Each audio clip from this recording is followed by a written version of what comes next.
you did book the visit for? Okay, so I'm gonna need, okay, so there's only one specific thing that I need you for, and then after that you can go willy-nilly all you want. I need you to dial up for a specific spirit, a specific person who passed, and because I have gone to a lot of people and they cannot do it. Okay, so no pressure. No pressure. And if you can't, that's fine, because you know that's life, like no I get pressure. you. All right, what's this person's name? His name is Ryan. Oh, he's kidding me.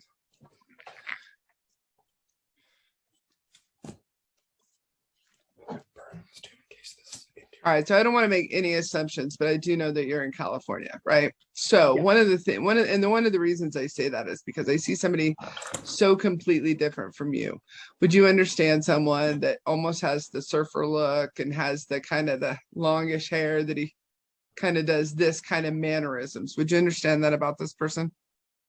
Long hair. I mean, that sounds like you're describing me, but no, not long as yours. Like I say, long for a guy. Right. So like it probably would have only like come to here-ish and probably kind of long like mine right now, but he kind of had this mannerism where he would kind of like flick the hair almost like away from his face. Oh shit. I know. Oh fuck. Yeah, I know who this is. He can't. Yes, I know who this is. This fucker. Okay, so this is a friend of mine named Chris who passed when he was 18 because he fell off the back of a truck and he hit his head. Oh no. And the funny thing is, one of the readings that I did at the beginning of class, when class first started, I was like, oh, hey, I have a reading this weekend. I was reading for one of his best friends, who's also kind of an acquaintance of mine, same kind of similar circle. And that was the 3-hour read that I had, where I was like, wow, sometimes it's 5 minutes. And he came in that reading too. So yeah, I know exactly who this is. That is funny. He almost like a gotcha. He very gregarious, very outgoing, Yep. bit of a dumbass. Said you would understand that. Absolutely. So he was trying to bring gifts, but then he's like backing out. Like, I know I'm not the one intended for this reading. That is so funny. That's so all funny. Right. That's hilarious. Oh my god, that's so funny. Yeah, because I just saw his mom like Mother's Day weekend. Oh wow. So he's literally and figuratively pulling someone's arm to like come into the room and talk to me. And this person, well, let's see who it is. I have like I want to say thin, but I don't want to say thin. You know how people are sometimes they move almost like a dancer, but they're on the thin, they're not skinny. There's no anorexia here. But it's called slim thick. It's called slim thick. Yeah. Oh, it is? Yeah, we call it slim thick. Okay. Yeah. So kind of tall. I do see like maybe between my idea of tall is anything over 6 foot, right? So I'm seeing between like 6'6" to 6'1" possibly. Would you understand that about this person? Yep. Okay, so I'm seeing just these enormous like deer eyes. Like these eyes are just ridiculous. Like anyone and everyone who ever saw these eyeballs would be like, are you human? Yeah. You would understand that? Yep. Beautiful eyelashes, beautiful deep the I want to say almost like an amber chocolatey color. Yep. Okay. Beautiful eyes. And the bone structure also, he's kind of pointing out his bone structure and he's kind of saying, do you see this jawline? Yep. So very much a little bit quiet, a little bit private, but when it came to it, he was a bit of a performer. Would you understand that? Yep. Yeah. So I wouldn't use the term introvert as much as I would use the term I wasn't an introvert. I just didn't share myself. Yeah. I wouldn't share myself with everyone because not everyone deserves me. Yes. Yeah. He had a very like had a very, what is that called? What is that? It's confidence. Yeah, it's It's a very confident his presentation was very presentation. Boisterous. Yeah. Yep, you got him. That's him. I got the chills. That's him. he was kind of saying that so I feel like a lot of this came from his mother, in that the way that she built him up and the way that she would show him masculine kind of yin and yang, like this is the masculine kind of doppelganger of you. Would you understand that? Yes. Because Yes. she didn't want him, he felt, especially in school, he felt too feminine for the most part, and a lot of times he would come home and he would complain about this, and his mother would say, but look at this. And then I see male composers, I see male pianists, I see male ballerina dancers, I Yes. see, I Yeah. don't know what they're called, I think they're called ballet Yeah, dancers. he's called Excuse ballet dancer. I think he just corrected me, he's like, clearly. So his mom was Yeah. extremely integral in his confidence and his yeah, yes. the person who he turned out to be. And then there would have also been a male influence in his life. Was he a ballet dancer? I keep seeing ballet. No, what? Oh God. Oh. Okay. Don't give me too much, but I know. I'm just okay. No, he wasn't a ballet dancer, but he moved very musically, and he loved music. But he wasn't a musician like I was. Okay. But okay. But yes. Okay. And so because he's showing, and the thing with his mom and the thing you're on 100%. His mom, so his adoptive mom was in a wheelchair, which is kind of giving, but it's relevant to this, is that she thought her son was like, could do no wrong, was perfect, was like she exactly how you describe. He could do like this, like he could like dig a hole, and she'd be like, "That's fantastic, sweetie." Like that's how she was with him. Yeah, she that's the best hole in the world. Yeah, they were like this. I mean, like it was like soul connection. So don't give me too much more, because there is also a male influence in his life early on, and I kind of see junior high-ish going into sophomore in high school. And I want to say this would have been like a drama teacher, and this would have been one of the first people, not first people, but this would have been one of the first people that was like openly gay, that he got to look at and say that there was stuff worth emulating about this person. Would you understand who that is? Wait, sorry, give me a second. I don't know if that's him or he's describing me. Oh, because I kind of saw it as a teacher. Were you in drama as well? Yes. Did you guys have a male teacher in drama? That you recall? It was like an assistant. He wasn't the first, like he wasn't like the male. Yeah, yes, it fits. Okay. All right. And so so he could get a little full of himself from time to time, and he's kind of laughing right now because he says that you would bring him back down to earth because you were the more practical of the two in the friendship, and you guys started as friends. Would you understand this? Yes. Yeah. Yes. He even sees, I even kind of see him. Would you understand that he knew first that it was going to be more than friendship? Yes. How I went into the situation of how we met, I kept him very much at arm's length. I made him wait a long time before we became intimate, which is yes. So we did build he did think, and you guys would have had discussions about this later, he did think that he was going to end up getting friend zoned forever. And then I do see a little bit of uncomfortableness around, I think it was just the age and the school. It wasn't that you were uncomfortable with who you were, but just that you would have been in like PDAs. You weren't a PDA person. At the time, yes, and also I was uncomfortable because he was 8.5 years older. He is presenting as is you, but he's presenting as the teacher. So he's the one that meant something. Oh my God, you're the one that looked up to him. There are a lot of things in some way that as far as like what I wanted my life to become, he was kind of thinking in that direction already. Yeah. I got you. Very nice. Okay. All right. So I wanted to just go in. I forgot to introduce myself. I do this sometimes. I just get in there and I just start running. Well, and it was really funny because Chris, and I kid you not, pulling this guy into this room, like almost against his will. And he's showing me currently these weird fins on his feet, those fins that you go swimming in the ocean with, or thank you. Does this make sense? Those big ass fins that you would have fixed. Yeah. Yes. And he's laughing about it. And he was like, it was kind of like pulling him into this room was kind of like pulling you into the water with these fins or something like that. And he's showing me, were you not was there a fear of swimming in the ocean that you used to have? He did. He was terrified of water. He was not a good swimmer, where I was a swimmer all my life. And so I would pull him into, like, I would grab him with these little flippy thingies and I would push him into pools and fuck with him like that all the time.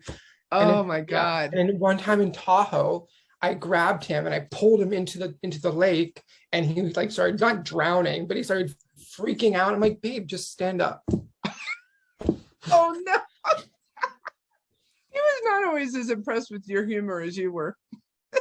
No. It's like, that was a shitty thing to do. He was actually scared. Yes, 100%. Oh my God. All right, so let me just take a moment, introduce myself, shake your hand. I'd like to ask him what he would like to talk about. Yeah. That's hilarious. Oh my God.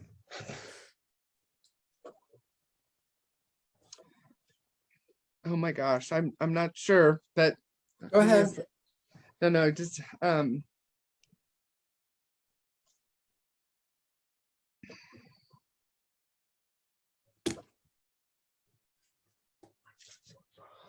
you would understand his mom is still here? Yeah. Yes. Yeah.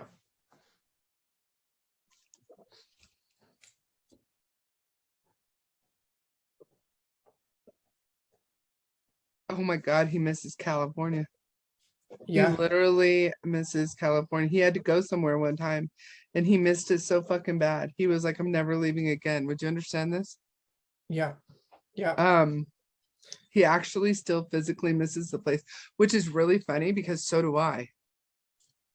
Yeah. And people tell me all the time, how the fuck could you miss California? I'm like, you'd have to miss it to understand.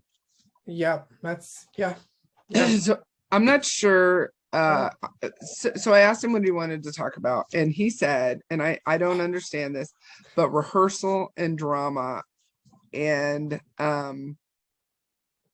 I'm kind of feeling like this is a shared memory. It would have been a rehearsal, it would have been drama class, it would have been oh shit. Oh God. Yeah. Okay. Yes. Yeah. Don't tell me, but yes. He's bringing that up because it was a very, I feel like it was a sweet memory. I feel like it was a nice shared memory that you would enjoy, and that kind of, you've already shown me that you may have kind of forgotten about it a little bit, but that it meant something to you. Yep. And then he's bringing up donuts. Like, does that mean something? Yeah. Yes. I love that. Yes. And then he says, I'm not sure why you're wearing work boots. You don't do yard work and you're not into manual labor. Why are you dressed like that? Oh God. Fucking yeah. Yes. Yeah. I love this. And then God. He said it in a very sweet, loving way, but he had a way of saying things like that to you that you just accepted because you were like, I wouldn't let anybody else in my entire life say that to me. And here you are. Yeah. Yes. That's how yeah. And then he brought up his mom. She's still, I feel like he may have had a sibling, but it wasn't a sibling. I almost feel like I want to say a foster kid or a cousin. Does any of that make sense? Yeah. Yes. Because his mom is still having a really hard time. Yeah. I know she is. And he was wondering if you could visit again. He does show me that you visit, and he knows you have a life. But he said you could even, he's showing her this. I don't know if she's into it. You certainly are willing to share. Yeah. But he also brought up he brought up I can't tell if this is the name rose or an actual rose, and then he brought up daffodils. Would you happen to know if his mother loves daffodils? No, it's okay, the daffodils and the rose both attain, that all goes to me. It's not about his mother. It's about the physical rose, because he was a botanist. Oh, wow. Yeah, he was a skilled botanist. And it also goes back into the boots, because I used to always wear boots, like work boots, or like, you know, for like fashion, but he would wear boots to work in the garden. And when he lived with my parents and I in this house, he specially crossbred a daffodil for me. Wow, I just got chills. Oh my God. And he planted it in this kind of thing in front of my window. Oh. As an anniversary gift. Oh my God, I'm fucking, the heater's literally pointed at me and I'm freezing because of the chills. That is amazing. I hate you so much for that. And then as far as donuts are concerned, is he had terrible insomnia. So he would get up at like 3 or 4 in the morning and go get donuts when the police people would go get donuts. And he would bring me donuts at 4 in the morning sometimes, and just leave them like in this little thick table that I have in front of my house. And when we were together, he was living like 30 to like 45 minutes away from me. So he would drive from that location. Wow. Well, you know, California, he would drive. I do, yeah. He would drive from Vacaville to Sacramento area where I live, which is about 45 minutes. Wow. 30 minutes, depending on So traffic. you would understand a really nice, sweet shared memory. I'm seeing the fish market in San Fran, and like the smell and like the stupidity of the people, and somebody throwing fish at someone else. And you were both like, that's literally the most disgusting thing we've ever seen in our lives. Oh, would you understand? And you were like people watching and just like all the time. Like that is so fucking disgusting. What are they doing? Like, do they go home like this? You guys were just cracking, and you were cracking each other up. Like you would do shock and awe. Like the next comment was like, I wonder if he kisses his wife like that. Do you think he has a wife? Oh my God, I can't believe you just said that. Oh, I'm chills. Oh my God. Exactly. Oh my God. So we were in the fish market in San Francisco, and this woman had this giant fish, and the smell of that place was rancid. And we were like trying to hold our breath and run through that fish market as fast as we could. And this woman starts like making kind of like Julia Child kissing faces at this fish. And he said those exact lines. And I laughed so hard, I peed my pants in public. I was laughing so he had the best humor, and he would make me laugh in ways that I have never laughed since. He didn't share it with everyone though. No, he didn't. He really enjoyed how funny you thought he was, because he didn't necessarily consider himself funny. And he would do things out of his way to make me laugh.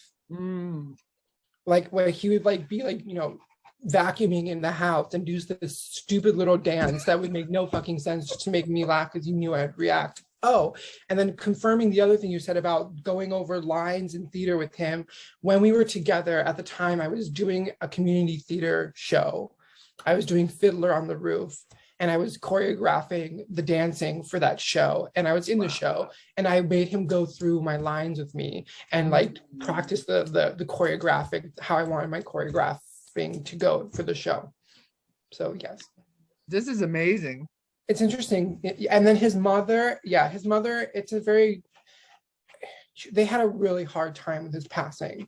But there's a lot of strenuous situations with her and my relationship with them at the time. And it kind of just like cut off, and we didn't talk about what happened, because it's a very sensitive subject for both of us.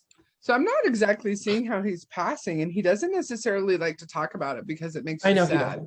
I know. But it's interesting. Well, it makes him sad too, but it makes you sad, and he doesn't like to see you sad. And he would have told, oh, that's all the laughter.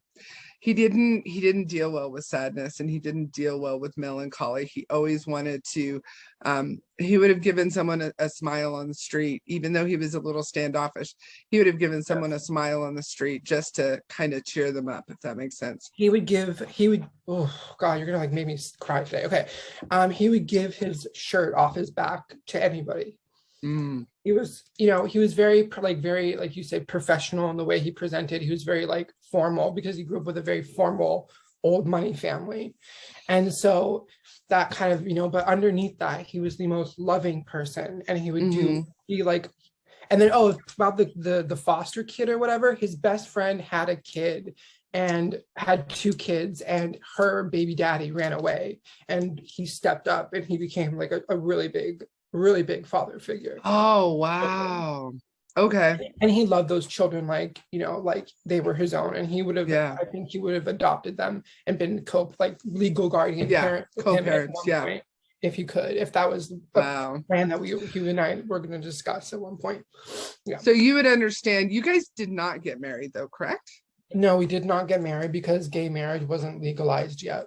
Because I do see some sort of like a private ceremony, and I see kind of sparkly, I see sparkly stuff. I want to say lights, but I see sparkly stuff. I see sparkly drinks. I see. Oh my God, I wish I had this picture for you to show. Oh my God, I wish I had the pictures on my phone. And it was just, I feel like it was just the 2 of you though. I feel like there may have been other people around, but I feel like, do you know when like the music stops in a movie and they're just 2 people like gazing into each other's eyes, like there might be other people around, but they wouldn't know it. Do you understand that? Yeah. So there's 2 parts to that. We discussed marriage for various reasons. The first time was we were in a car together, and we were sitting outside his house in his car, and we just had like the little light thing that you turn on to just have light in the car, and we talked about the possibility of marriage and how that would work at the time. And then the sparkle thing that you talk about was when he proposed, he proposed to me in our first date that we went to together in the coffee shop, at the table. And then after, and there's like this, and then we were like walking around, and then there's this like little thing in downtown Davis where I really live, and like the lights and the trees during Christmas, because we both love Christmas, and there's all these lights up downtown, and there's a picture that we took together after he proposed of us looking at each other under these trees of the lights of these little. Oh my God, he explained that so beautifully, because he told me, because I said you guys were alone, and then he goes, he goes, I said you guys were alone. He goes, no, not exactly alone. And then he showed me that like kind of romantic comedy, like the rom-com, like we were. That's exactly what it was. I felt like I felt like our whole relationship was the cute rom-com. Yeah. Until it didn't become one. I also agree with you real quick on the whole thing, not wanting to talk about his death, and sadness was a really hard thing for him to talk about, because it made him forced to reflect on some of the decisions he made in his life, and to me. He's literally just kind of like, he's not even going there. Well, tell him he needs to go there, because I have questions. You can hear me. Sorry. He said, don't tell me what to do. What to do. He wanted to bring up really fast, and he's just shown me like 3 times really fast something about history, and he was a bit of a history buff, or you're a bit of a history buff, and that there's something that you're missing that you're looking for historically. And I want to say it's something about your family line, and that you've been working on this for a very, very long time. And he said it's like literally you're missing the forest for the trees. Oh my God, I can't. Oh my God. Yeah, it's absolutely on point. It's so him and I were both history buffs. We both love history. He loved the he was obsessed with the historical state fairs of like the San Francisco State Fair, the New York State Fair, like these old fairs that would do all these, like where like the telephone was invented and brought, those kind of big old fairs. He was obsessed with those fairs. He loved those history of those fairs and just in history in general, which is, I have another question for him after. And then the thing about my family lineage, and the trees is I am constantly trying to figure out what my family lineage and the adoption stuff with that is. And the location of where I was born was in the Caucasian mountains on the border of Hungary and Romania which is all forest. Oh my God, I got chills again. Oh my God. And it also relates to my like shamanistic and like the research of like the people and the history for that, for my spiritual practices too. Wow. Yeah. I feel like he's going to drop it in. There's a couple of things that I feel like you're just on, when someone says it's on the tip of my tongue. Yeah. I feel like there's a couple of things that are like on the tip of your brain that he's going to drop in and verify. Speaking of the history thing, can you ask him if he's mad that I got rid of his historical photographs that were one of a kind of the World State Fair? First of all, he started it's not really a laugh. I wouldn't say that he laughs. He has this little mannerism where he kind of goes like this. And I guess chuckle, but it's not even a chuckle. It's this kind of, anybody else would have thought it was like this sexy sound, but he doesn't. Yes. He didn't mean it in a sexy way always. Sometimes he did, every now and then, right? 100%, 100%. And then I don't know, this is how he gives it to me. Honey, I could never be mad at you for anything. That is word for word how he gave that to me. And then he says, you regret it. He says, I do. I really regret getting rid of those photographs. And I did it in the experience of the trauma of healing. Mm-hmm. And at the time I didn't really think about why I just did it because I was like, this is too much to see every day. I had them hanging around and I gave them to a woman who I know really enjoys them. But you know what's funny, because he just said you could have gotten so much money for that and you didn't get paid enough, and then you just said, as he's saying that, you just said I gave them away. I'm like, oh my God. I basically gave them away for free, and now if I looked back, I probably could have sold the whole collection for probably over $100,000 because they're literally prints. That's what he's saying. Yeah, and some of the prints were like not even like in museums. Like museums were asking for me to give them because they didn't have them. Does she still have them? Because he's showing me that this woman. Excuse me. Sorry, I'm trying to eat. Sorry, that's fine. He's showing me that this woman actually would be open to the fact that you made a mistake. I don't know. I can't contact her because the way I got rid of them, it was through like a consignment shop that I worked at, and I could look up her information and ask my old coworker to look her up, and I could call her probably. But I feel like you kind of should. He keeps showing me something I do is knit, and he's showing me threads that are becoming undone, and that it's kind of something that bothers you. Enough. It does bother me because I do want them back because they're beautiful photographs, but I don't know how I feel about it. It's a weird thing. Like I don't know how to tread on that, but yeah, that's true. But he's saying that she would be open to that. But yeah, he also says no. He's not mad one way or another. But he also doesn't want you to dwell on it and worry about it either. Mm-hmm. And then I do have another reading coming up. So is there anything else that you wanted me to ask him? Ask him why his family didn't tell me about where they buried him and why I wasn't involved in that. Because I have my reasoning. So I'm just seeing them kind of having conversations about the dramatic nature of your grief. Would you understand that you at one point, and you're not quite like this at this point, but that sure. they're very staid and stoic, and they're very this is not like a black church wedding or black church funeral, you know what I mean? And so almost like that you would come at them with all this energy and all this grief, and they almost like chastised themselves, like, should we be sadder? Does that make sense? Like you would bring this enormous amount of energy with you, and right, yes, and then they would sit there and they would actually feel bad about themselves, if that makes sense, But because they deal with yes. death in a different way. It Well, isn't because they that they don't deal weren't. with it. That was the problem. I was like I was trying to talk with them about their grief. I was bringing his mom to therapy to talk about her grief because whatever. And I was really trying to help them, and they would chat. They just would like, they didn't want to deal with it. They didn't want to deal with the responsibility, the fact that a lot of the problems he had in life was because of their behaviors Mhm. and the enabling of their behaviors. He's really reluctant to blame his family. I know, because he thought his family could do no wrong, and I don't believe in Mhm. that. He was a family person, and I respect that, but his family were very sick people. Okay. But that was why they didn't include you, is because at some point they were like, wait a minute, we don't technically, and that's where the marriage comes up again, we technically don't have to tell him anything. Correct. And that they were just really challenged by your entire personality. Would you understand that? Everybody isn't challenged by people who bring up the things that you have to face and handle. Right.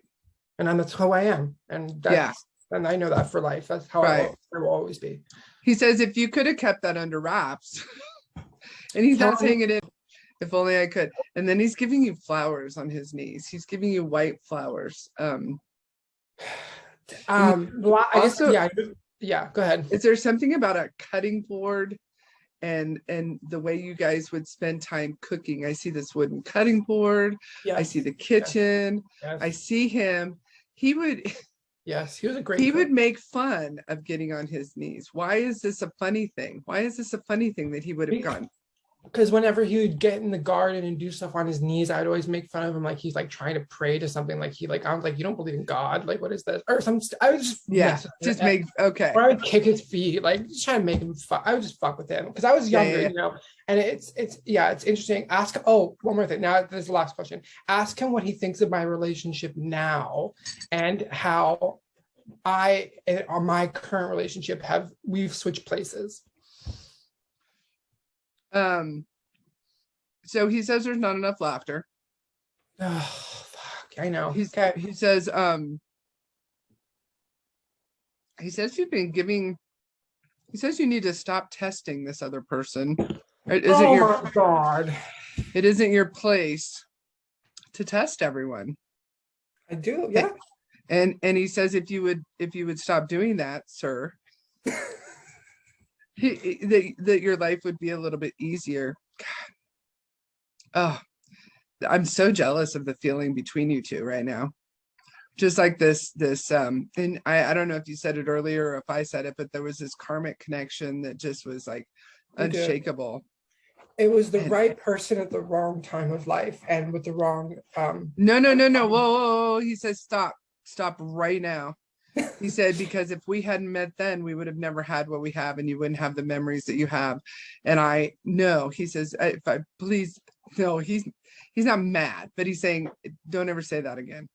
Don't ever say that again. I understand that. Yeah, I understand that. So as far as the current relationship, he said that you don't suffer fools gladly, and that every now and then you need to have more patience. I don't. That's true. And he's also kind of saying this isn't your last relationship. So I kind of know that too. Okay. All right. So no surprises. Okay, good. That's what I was afraid of. He said you're kind of biding your time. You need more laughter, you need more surprises. He shows me you like jumping out from behind like doors and hallways and scaring people, and like that you used to just get tickled pink because he would either scream like a girl or he would freeze. Yep. Like I see him just like not do. He hated it. Oh my God. He's like, I wish I had laughed more at that, because a lot of those were actually funny. Yeah. He's still a bit stoic, and I don't think we lose our personality. I think we are who we are. You know what I mean? Does he understand that part of me will never forgive him for some of the things that he put me through? I accept them, but I still have a lot of pain around it, and I don't know how to get past it.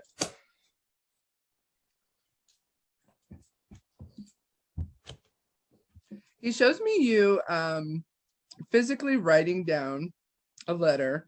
And I feel like you've already done this though. I hated this. I hated this. Yep. But then at the bottom, you say, but I released this and I released this. And I feel like you wrote the letter, but you didn't do the second part. You didn't say, I released this back to you because this was your energy and not mine. Does that make sense? Yes. Yeah. And then you burn that letter and you have I some did. sort of a little ritual. And then because I do see that you have, I wouldn't call it a straight up altar, but I do see that you have some things that you keep in a special place.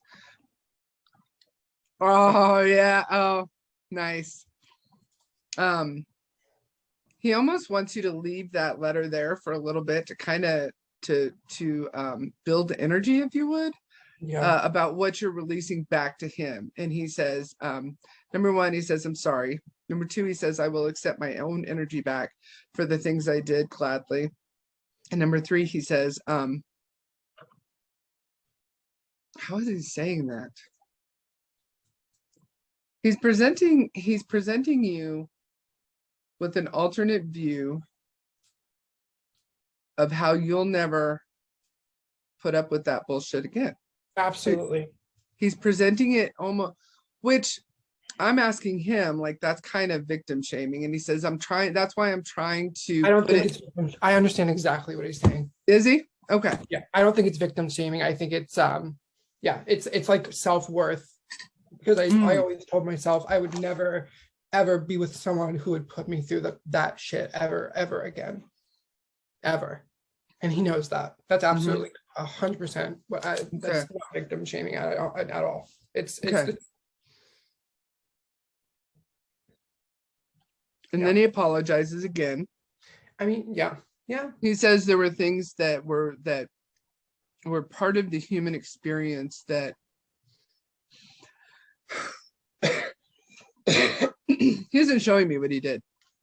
He is absolutely not showing. One, because he's private. Two, because he says it's none of my business. He said it in a nice way.